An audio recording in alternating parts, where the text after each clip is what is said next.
was a joke. A Kentucky fried chicken choke. Talking big game, flapping my gums. Never got around to getting nothing done. I was a freak. Couldn't even get along with the other geeks. I always so sure things would go my way. I always got rolled by the end of the day. I was alone. I was afraid. Tired of nothing working out my way. I wanna make it happen. I bet I can make it all. I Hate Politics is a podcast dedicated to exploring a human activity we love to hate. We look at human life, culture, and economics closest to us, in our neighborhoods, workplaces, schools and streets, and in our local governments. Together, we will explore how politics is central to getting things done in societies where we treasure diverse views and preferences. I'm Sunil Dasgupta. I've spent my life studying politics, and I know this. Unless we want to live in a dictatorship or monarchy, we are stuck with politics. Politics is more than Trump, Biden, or elections. It's how we fix potholes, make our streets safer, where we put our schools, and decide who goes to them. It's about coming together as a community. It's about us. Let's go find those stories. Wanna make it happen. I bet I'm gonna make it all come true. After almost 3 years of a very public and heated debate on school boundaries, the consulting firm contracted by Montgomery County Public Schools turned in a report in May 2021 that showed that modest changes in school boundaries could reduce segregation, improve school utilization, and bring students to schools closer to their homes. But the County Board of Education members have said that there are too many unknowns and that this would cause unpalatable conversations. In this episode, I speak with former Montgomery County Board of Education member and school equity firebrand, Jill Ortman-Fouse, about the persistence of segregated schools in the county. She is now a senior policy advisor to Tom Hucker, the president of the county council. The audio for this interview is uneven. Thankfully, the unevenness is on my side and not on Jill's, so you should be able to hear her more clearly. I'm sorry about these audio issues and working to fix them. Andrew Saundry returns with his Upcounty report this week, and he is upset that Maryland earmarks in the Biden infrastructure draft bill does not include any project in the Upcounty. In this episode, we use music from the Airport 77s, a 70s power pop and classic new wave band from Silver Spring. Andy Sullivan on vocals and guitar, Chuck Dolan on bass, and John Kelly on drums. Their newest album, Rotation, is available on Spotify. I went to their coming out of pandemic show the last weekend, and boy, that's some hot-looking guitars and driving bass and drums. If you want to showcase your music on the podcast or know someone else who does, please email us at ihppod@gmail.com.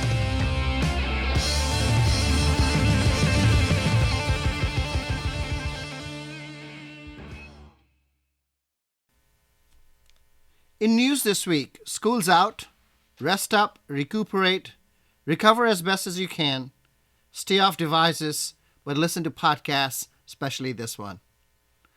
The Montgomery County Legislative Delegation has constituted a 4-member work group to recommend redrawing of Board of Education districts.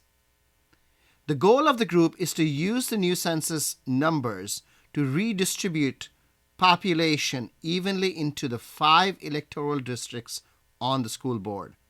However, this only matters if district residents alone vote for district seats. The BOE elections are something of an anachronism, where districting applies only to candidate residency, but all Montgomery County voters vote for all BOE candidates. So even if you don't live in District 3, say, you have the opportunity to vote for the District 3 candidate. Given this arrangement, equalizing votes across districts is meaningless, though new district lines could have political impact by pushing a candidate out of her old district. This process does not apply to at-large seats for which candidates from anywhere in the county can run and all voters are able to vote for them. The legislative work group is led by Delegate Emily Shetty of Legislative District 18. The other members are Senator Nancy King and Delegates David Fraser Hidalgo and Delegate Vaughn Stewart. The group's work is going to be hampered by the delay in the release of census data, which usually should have been out by now, but is now expected only in the fall. Once the group finalizes its recommendations, the entire Montgomery County delegation will vote on it and could very well change the maps at that time. Then, onto the House committee and finally the floor of the House. The same thing needs to happen on the Senate side. In this scenario, the most crucial test would be approval by the Montgomery County delegation. But critically, the support of Senator King, who has herself served on the County Board of Education and is a likely sponsor of any change on the Senate side, is going to be critical. In transportation news, and in a follow-up to last week's episode on transit versus tolls, the Washington Metropolitan Council of Governments has removed Governor Hogan's toll lane expansion plans from its list of priorities, which raises new obstacles to the project advancing. The Maryland Department of Transportation responded with a blistering statement about how the opposition was to the American Legion Bridge. If there is a political consensus in the state and in Montgomery County, it is on rebuilding the American Legion Bridge. The governor has tied the rebuilding of the bridge to his toll lane project, and opposing one can be interpreted as opposing the other. Separating those projects is probably the way ahead. Whether the governor can do that or whether it'll take a new Democratic governor in the state is unclear. More transportation. The Maryland Board of Public Works approved $183 million to pay a consultant to manage construction contracts on the delayed Purple Line until there's a new lead contractor for the project. The previous lead contractor walked off the project because of delays and was reimbursed $250 million by the state. The Purple Line debacles are highlighting the problems with public-private partnerships, which incidentally is the mechanism Governor Hogan wants to use for his toll lane project. In Washington, D.C., Mayor Bowser is keeping the school police officer program. The Father's Day game at Bowie Bay Sox marks the start of the summer for me, and it pained me to learn that Bay Sox players cannot afford paying for their hotel rooms often. Last week, there was a possibility that many players would have to sleep in their cars. Most minor league players make about $15,000 a season, and they have to pay for hotel rooms out of that. In a recent restructuring of the minor leagues, many teams were closed down, including the Frederick Keys. The Bowie Bay Sox, which is the Baltimore Orioles' Double-A team, was spared. But for Major League Baseball, to put minor league players in this position is unconscionable. Rather than strengthen the farm system, the baseball enterprise is cutting its own legs from under itself. If you are at the Father's Day game at Bowie Bay Sox this Sunday, come say hi. I'll be back with Jill Ortman-Fouse.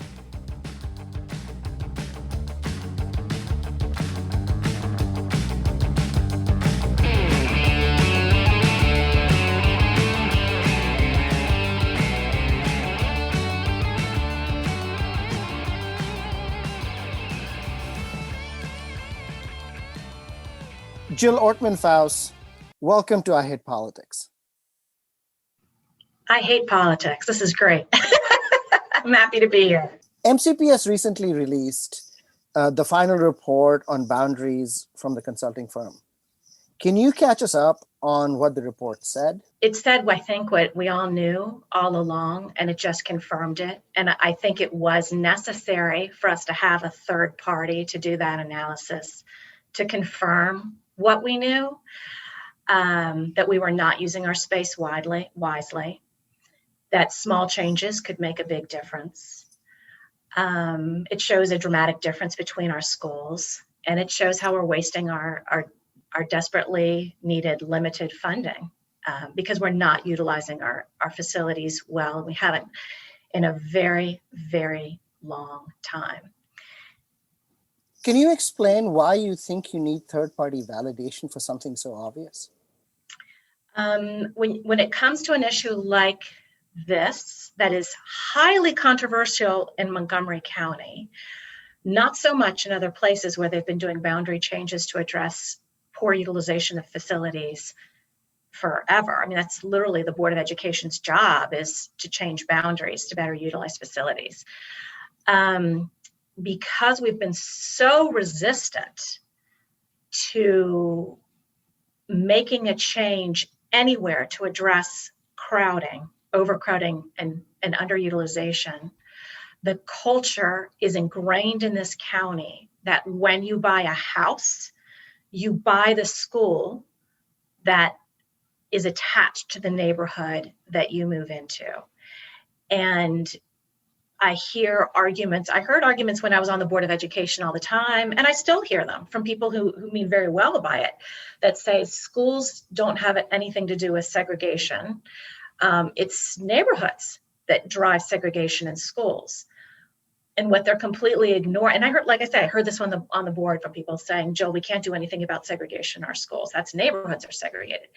People literally buy houses in neighborhoods because of the schools. And to ignore that fact is to turn a blind eye to the impact of historic systemic racism, the wealth gap, and so many other factors. And people literally buy the quote unquote best school they can afford. And it's a public school system. It shouldn't be an auction for the best school. All of our kids should be able to attend a great school. And we say very often that all of our schools are great, and we do. We've got great kids and great staff at all of our schools. But the disparities between the schools have been detailed over and over again by Office of Legislative Oversight reports, other organizations and companies that have done analysis of MCPS and the disparities between our schools.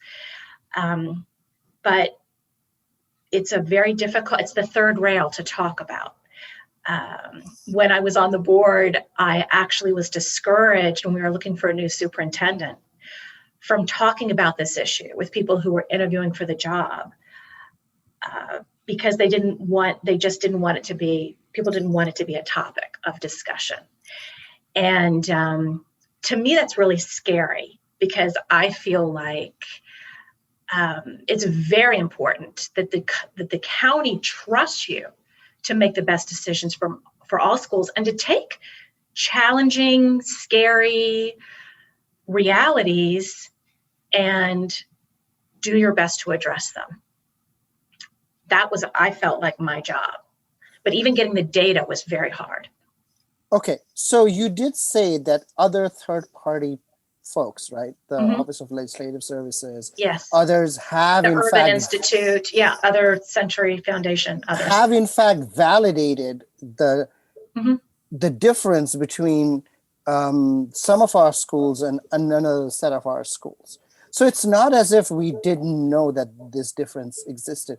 So my question then is, what explains the persistence of that? I mean, we know it's been there for decades.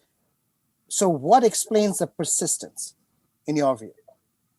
Well, the persistence is the inability of our county leadership to take this on, because it's not popular.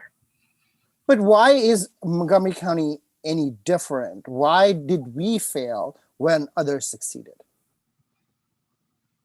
Personally, when I think, just from seeing what happened with this boundary analysis and the data in this report clearly shows that a small minority of people who are not representative of the county tried to take this analysis off track. They were way more represented in all ways, in town halls and surveys. So a small group was very much overrepresented that wanted to shut this whole process down. And they were literally in the wealthiest area of our county, which is the wealthiest area of the state, which is one of the wealthiest areas in the country. And I know people who live in that area who were just absolutely appalled at the things they saw and heard on their listservs, the rumors that were being started, the fear mongering. And they are people with resources who have the capacity and time to be interrupters of this kind of process. Sure. I mean, we know that rich people participate more in the political process. That's a long established fact, from maybe 100 years old. What I am really flummoxed by, right? What I fail to understand is why this situation is allowed to persist, even though we know that the issue is that rich people participate more. That is a question for the ages. If you can solve that, you can solve the terrible disparities of every system in this country: housing, healthcare, employment, everything, climate, everything, change, environmental justice. I mean, it all comes down to that. I don't have the answer. No, okay, but if we don't have an answer, how can we fix this in any real way? Continually, what's going to happen is that those that are overrepresented in the system are going to continue to walk away from the process winning. If you just go to Prince George's County Public Schools website and they do the boundary analysis, they use the same company as we did. I think they started probably a year after we did, because we kept delaying our reports, but they're already moving into their next step of implementation. So you can look right on their page and they say the goals of their educational facilities master plan are similar to ours, to have a utilization range of 80 to 90%. But these are the statistics they have around poor utilization, just like we have. Some schools are 60% utilization, some schools are 150%. So we need to address it. Theirs aren't as bad as ours are, frankly. I mean, you can take a look.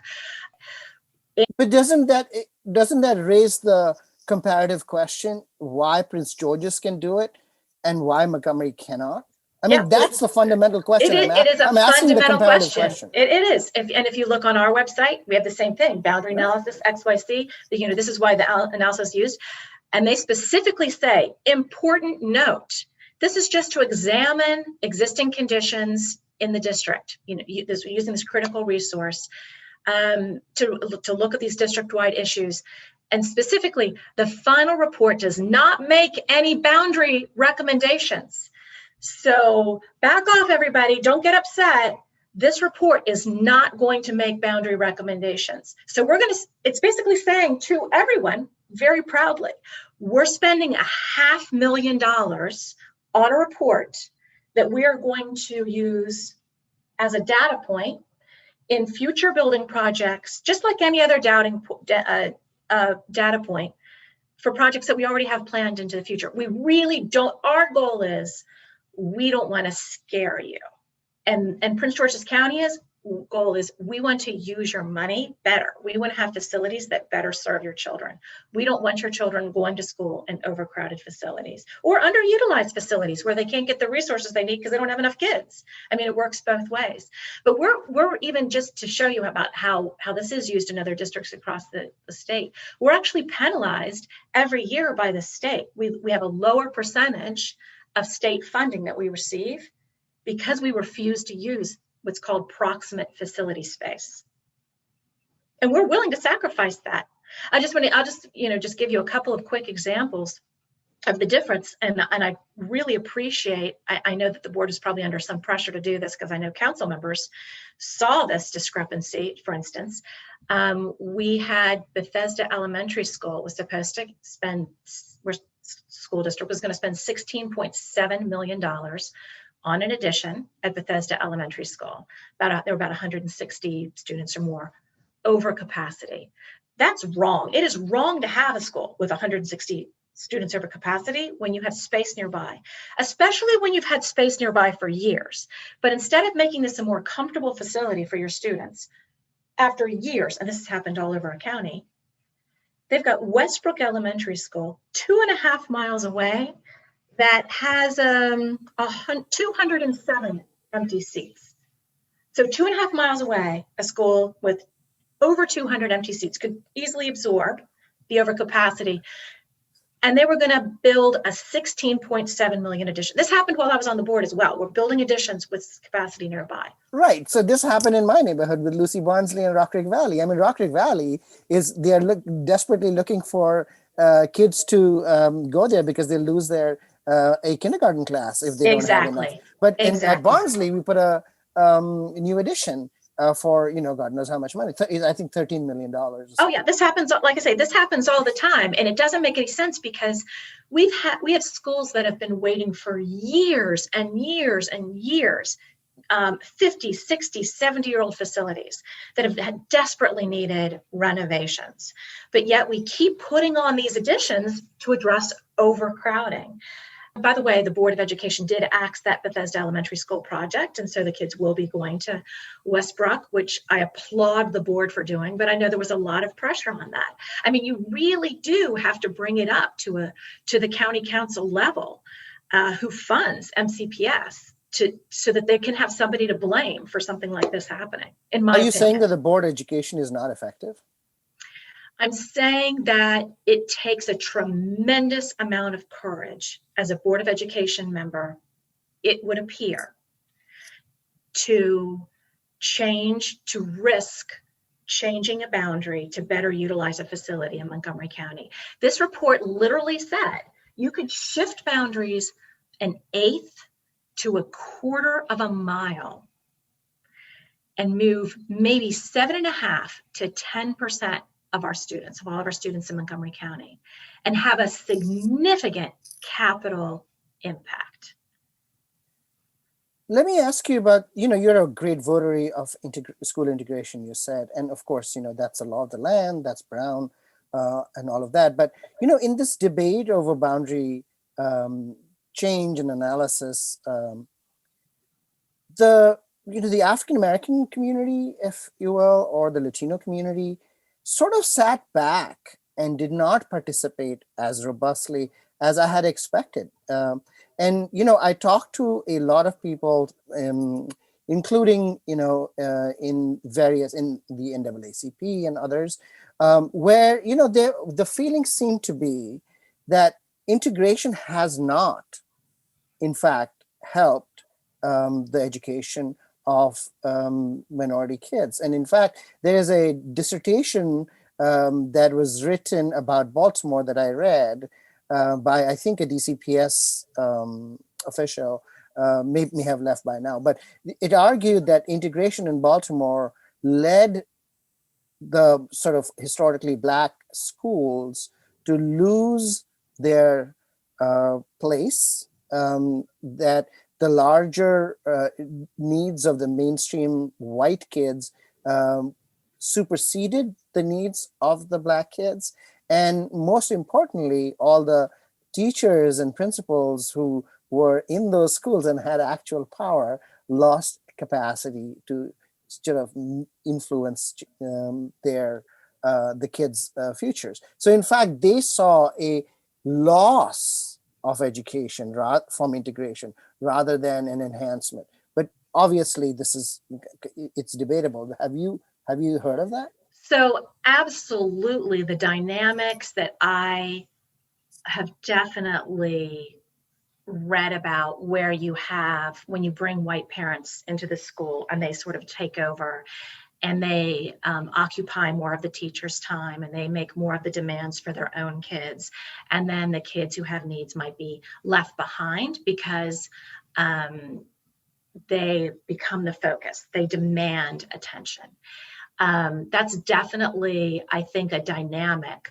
But if you look simply at academic outcomes in Montgomery County, they are completely predictable by the poverty level of the school in this county.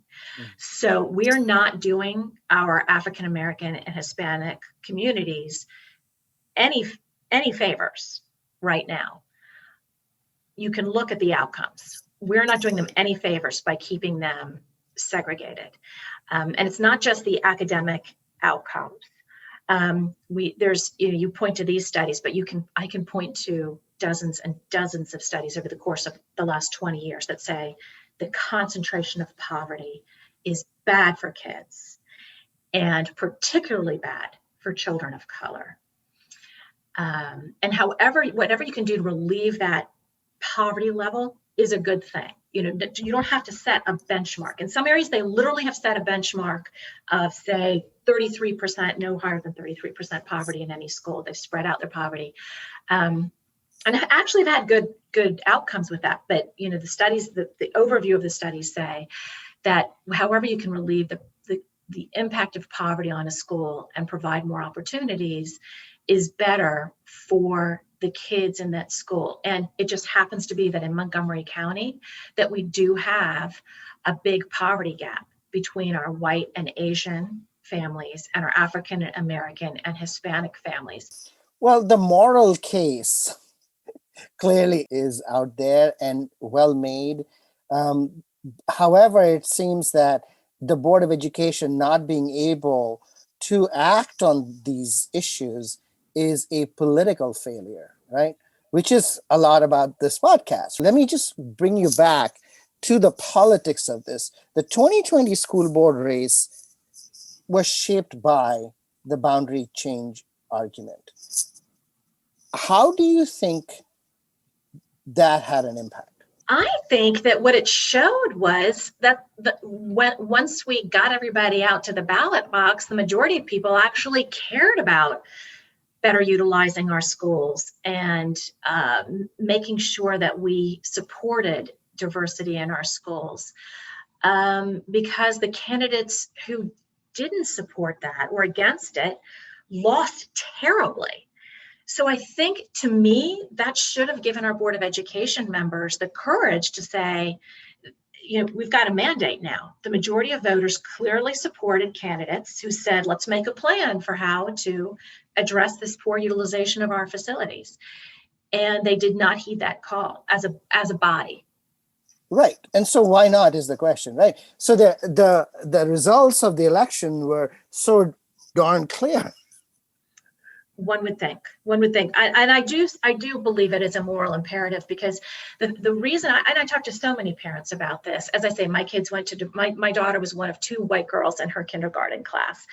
My son's high school, I think, was 7% white.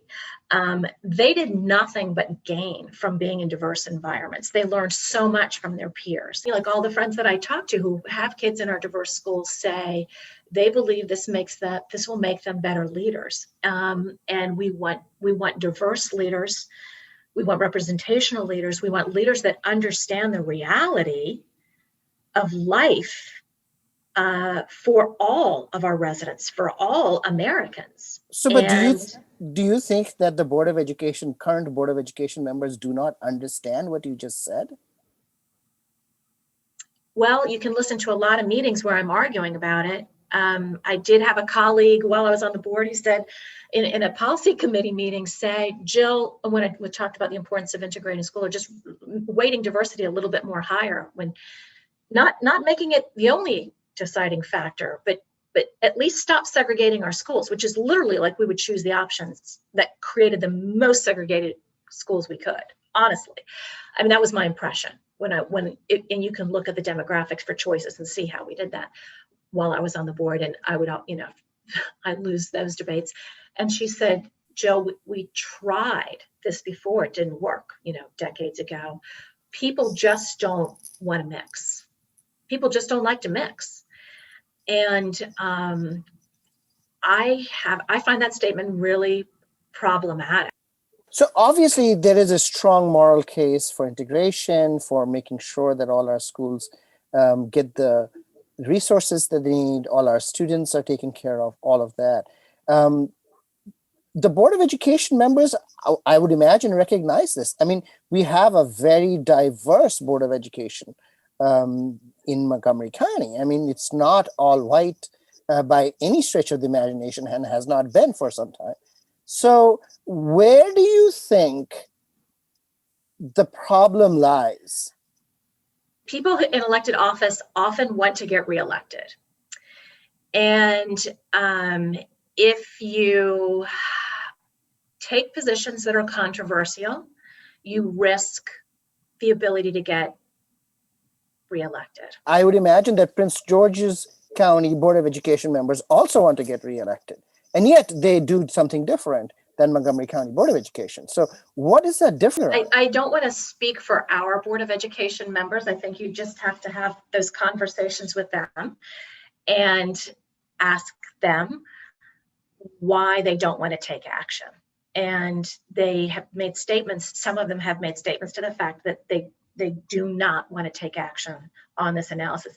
I just want to introduce one more piece to this, is how quickly many people in Montgomery County fell for fear-mongering around the boundary analysis.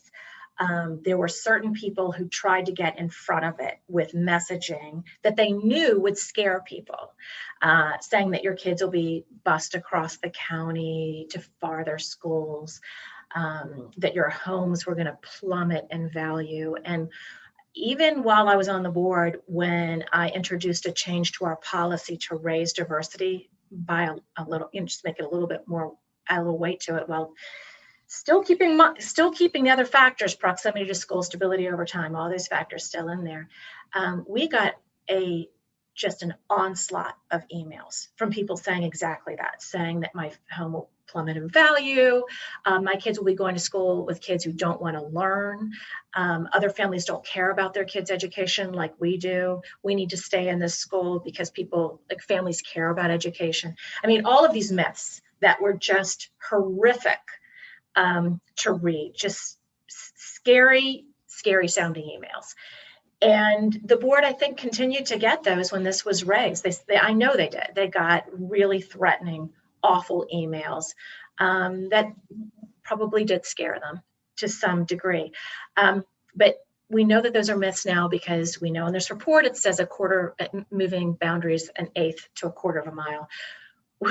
It's even so much more clear than that, because they say 45% of our students go to school farther away than their closest school. So where do you think solutions to this problem lie? Who is going to deliver the solutions in your view? Realistically, since clearly the Board of Education is not. I think that we are going to have to make sure that when elections come up from our Board of Education next time, that we ask these really important questions and try to do better. But we did. I did. Yes. Last time. Yes. I know. And I know you had a plan. And I know, we had other people running for the Board of Education. They were all running for the same seat, though. Well, so that's not the issue. That's not what I was saying. I was like, we did raise this issue I hear what in you're the saying. race, right? We did do the things that you were planning to do. So why would 2022 be any different from because we didn't 2020? have options for those candidates in other seats that really supported this work. And we have to just do a better job of making sure that people, like I say, even if you're not into the moral issue of equitable opportunities, or you don't care about diversity at all, the amount of money that we're spending on unnecessary additions is profane that we've been doing that for so long, that we've been wasting resources when there's so many schools that need so much help. The fact that we've invested twice the funding for MCPS facilities in the county council district, that is the white/Asian wealthiest district in the county, and invested half as many facility resources over the last 10 years in the poorest area with the most children of color. I can't explain that moral choice. It's kind of overwhelming, frankly. Okay. I have argued that instead of looking at specific boundary change, that the Board of Education look at the mechanism that it uses currently, and instead think about a way in which they could, do boundary change periodically, iteratively, and have a set of personnel that do this work all the time. But I have not seen any thing about it. I think that's great. I mean, other school districts around us, like, Howard County, Baltimore County, Fairfax County, oh gosh, even, Alexander, like all around us, they actually look at these every year. They look to see how they're doing every single year. And they say, like, right on the website, expect boundary changes because, don't expect to stay in your school, because if we need to change boundaries, we're going to do it. We have very clear policy called stability over time to make sure that students don't have too many changes. I think we can completely respect that policy. Yeah, I was thinking that the way to get stability over time was, in fact, to allow small changes. Yeah, I don't think that I think it's a false narrative to say that, oh, now if we start doing something like this, kids are going to change schools all the time. And you'll hear it frequently from this oppositional side, like, oh, I grew up, having to go to changing schools all the time, and I'm not going to let the same thing happen to my kids. Literally nobody is talking about that. Do you think this is a workable approach, though, to the debate we are having now? And maybe the Board of Education can work on that larger policy rather than specific, change the boundary between this school and that school? Well, the way it is right now, because they aren't doing a comprehensive analysis, is we're going to continue to have, we had a battle up in Clarksburg because, they keep doing this one-off boundary changing, which without taking into consideration the larger whole. So everybody feels like, oh, we're getting picked on, we're the guinea pig, we're whatever. If they have a comprehensive boundary analysis, then everybody can see, well, we got the analysis, a plan, then everybody can see how their neck of the woods fits in with this larger plan. And it won't be that feeling of we're the guinea pigs. It would be, we're part of a larger plan. This is how the plan works to address overcapacity everywhere. I think I was telling you about one of the boundary studies while I was on the board, where we built an addition onto a brand new school to take capacity off of a school that was about the same amount as they were under capacity less than a mile away. They had a school less than a mile away. That's a facility. I'm just going to tell you, Cold Spring, it was one of our most underutilized facilities. That facility really needs work.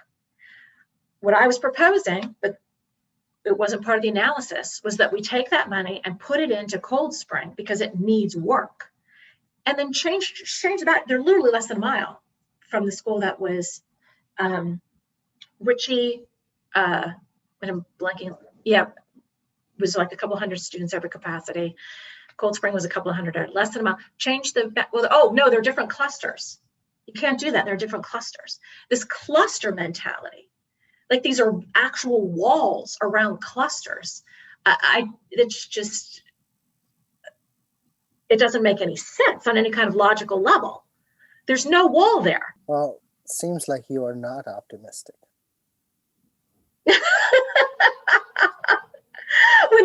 When there's simple solutions that are good for everybody, and you don't take the low-hanging fruit, I just, even when like the thing that happened in Rockledge, just like that's low-hanging fruit. Surely Cold Spring is going to want that funding to be able to redo their facility. But the superintendent specifically told me it's not in the scope of this project. It's not a school that's included in this study. Well, Jill Ortman-Fouse, thank you for coming on I Hate Politics. And I hope we'll have you back when you're a little bit more optimistic. I hope to be more optimistic. Thank you so much, Sunil.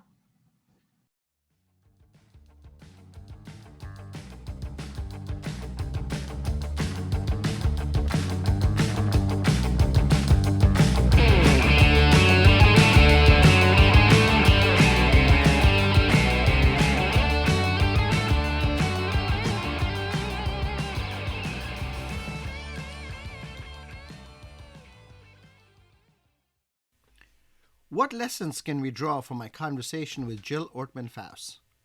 First, there is something peculiar, not quite unique, but certainly different about counties such as Montgomery with respect to school segregation. While Prince George's County to the east is moving ahead with school boundary change proposed by the same consulting firm that was hired by Montgomery County Public Schools, there seems to be a problem here. What is it? As Jill Ortman-Fouse points out, if we can figure out this problem, we could probably solve several inequality and social justice issues from housing to police reform. Yet without hypotheses, political and social action is doomed. There are really two competing ideas here. First, there is, as Jill points out repeatedly, interest group capture of the school board by rich parents and the exclusion of more moderate voices, even when election results reveal a very different pattern of support. This interest group capture is effective because of the way the school board is elected at large. Every seat voted for by every voter in the county, such that rich parents continue to determine who wins in areas even where they don't live. The Montgomery County Legislative Delegation work group that I mentioned in the news roundup is going to examine this very thing. The other hypothesis is that the board itself, and separate from the electoral issues involved, is structured such that members cannot really have a free and open debate. Maryland open meetings law prohibits private discussions among Board of Education members as a full group.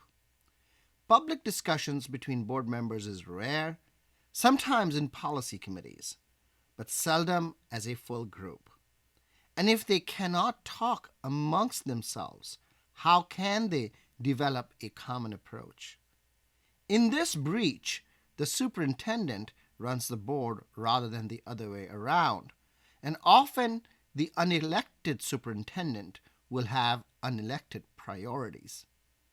This is the case where elections may not matter as much. The second lesson from my conversation with Jill Ortman-Fouse is that there are some really low-hanging fruit that can be picked.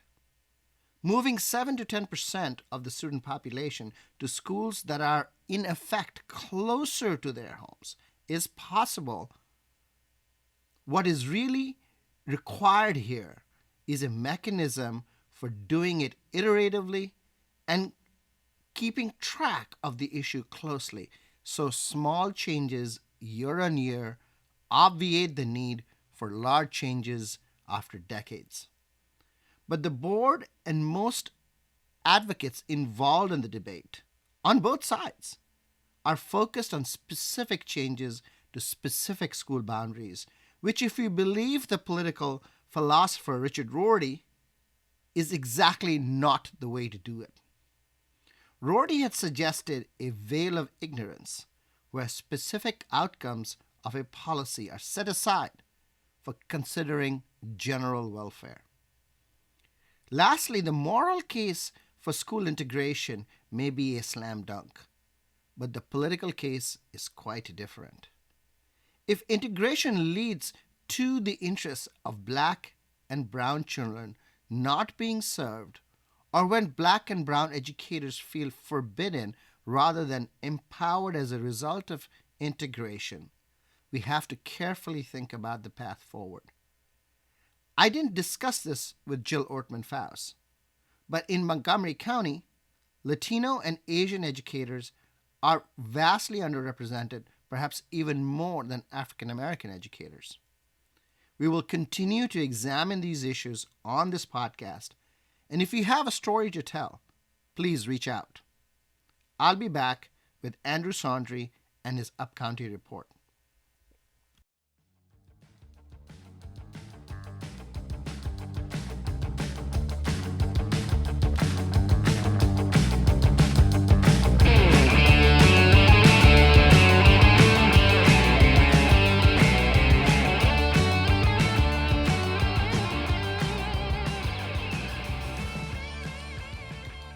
Hey, Andrew, how are things up county?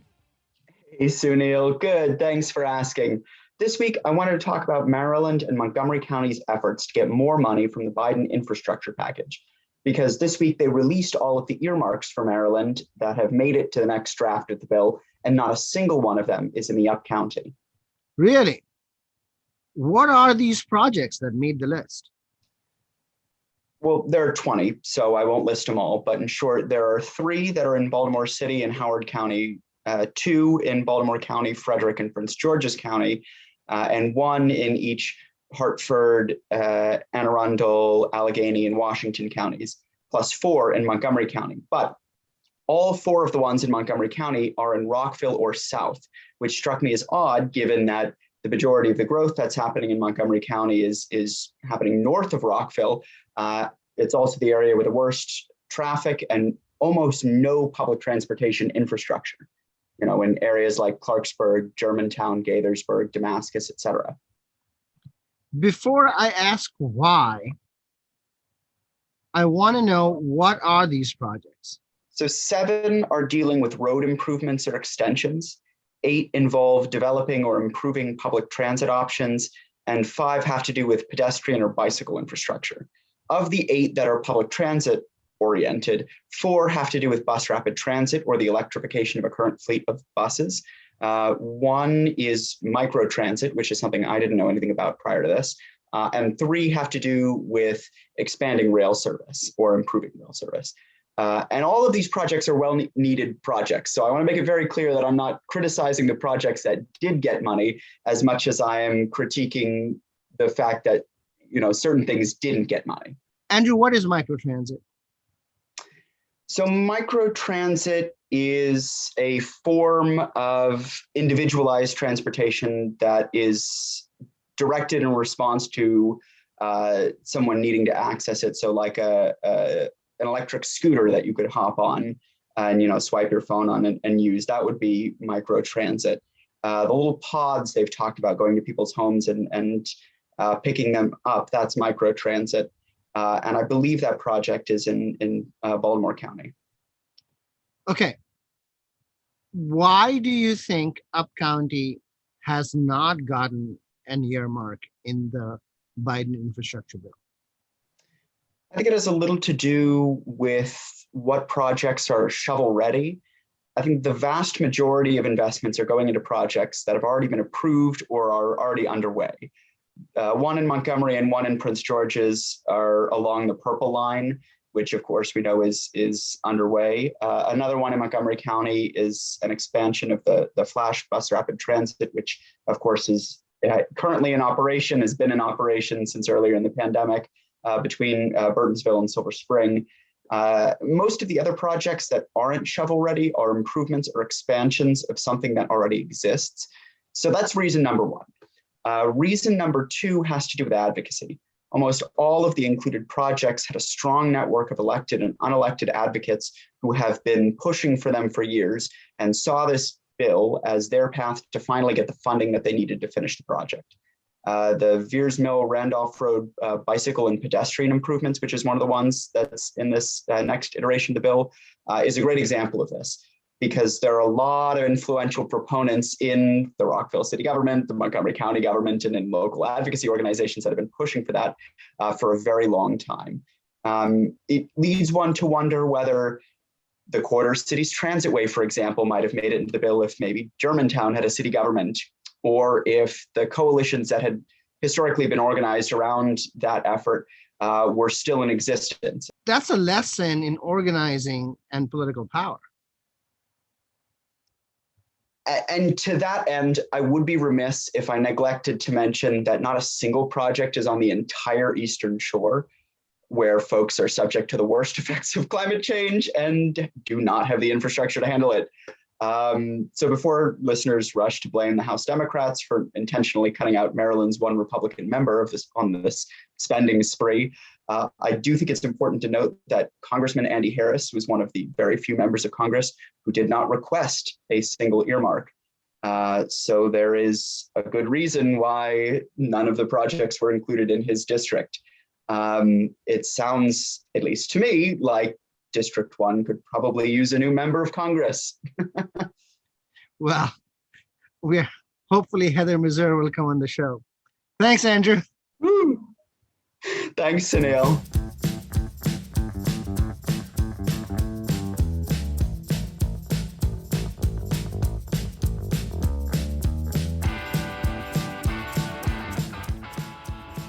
That's all for this episode.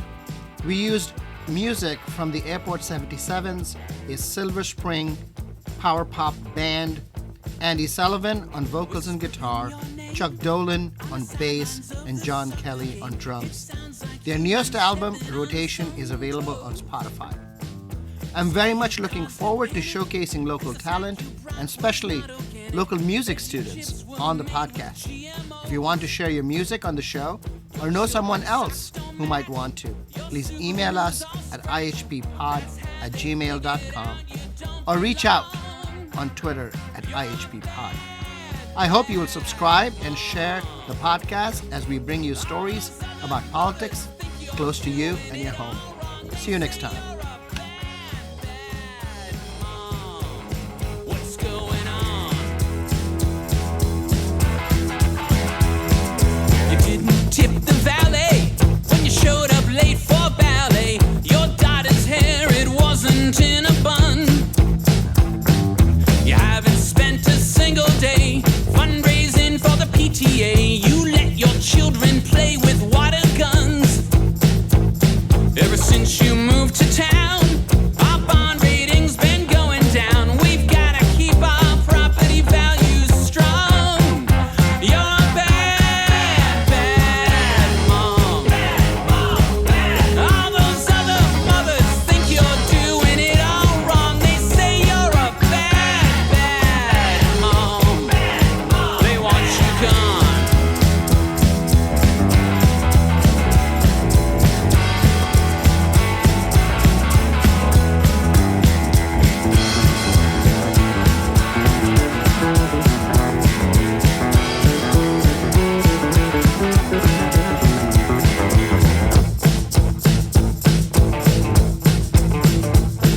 You're sneaking cigarettes, I can smell it on your breath.